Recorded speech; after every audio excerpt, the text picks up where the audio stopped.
We've been talking about shark attacks. There have been several over the past week or so.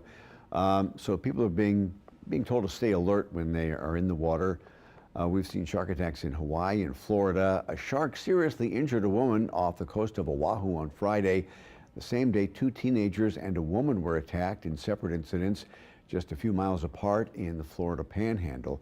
Tulane professor Tim McLean teaches a course in Tulane called Sharks and Their Relatives. Really, there's a course like that? Yes. And you get college credit for that? A whole semester on sharks.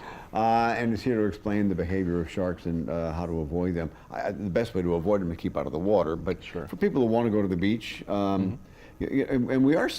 are we seeing more attacks now or just more news about it because it's so salacious? There are definitely more reports about this. If we look at historical trends going back several decades, we're right where we typically are. So it's about average. And you were saying that the chances of being bitten by a shark or attacked by a shark are pretty rare. I mean, you're more likely to be hit by lightning. Yes, that's true. So the odds have been calculated of you being part of an unprovoked shark attack are greater than 1 in 11 million. So a single attack is really, really rare. The sequence of events that we've seen just recently with 3 attacks in a very short period of time ratchets that up to even higher level of rarity. And there are some things we've heard about, if you bop a shark on the nose, maybe you can get him off you or something like that. I mean, what are some of the myths? What do you tell people if they see a shark? So if you see a shark, the first thing is don't panic, which is maybe easier said than done. Yeah.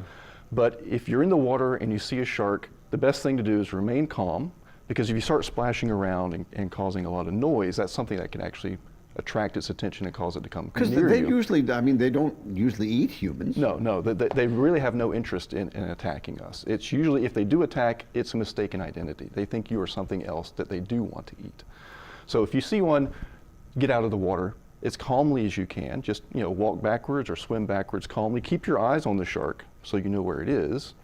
But it's most likely not interested in you. I mean, because we have had that fear instilled in us after the movie Jaws. Sure. And Sharknado and all that other kind of stuff. I mean, but it is kind of unfounded in many ways. Yes, because again, the sharks really have no interest in attacking humans.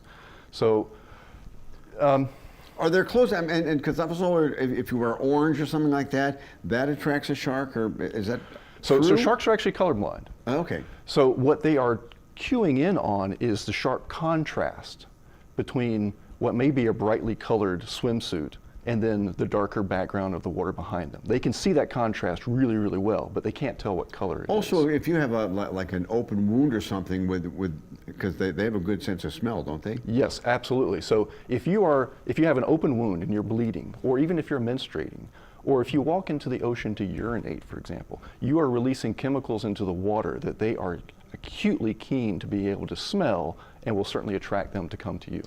Okay. How long is your class now? It's a whole semester on just sharks. Really? Yes. And is it a popular class? Oh, very popular. Okay. Many people interested in sharks. All right.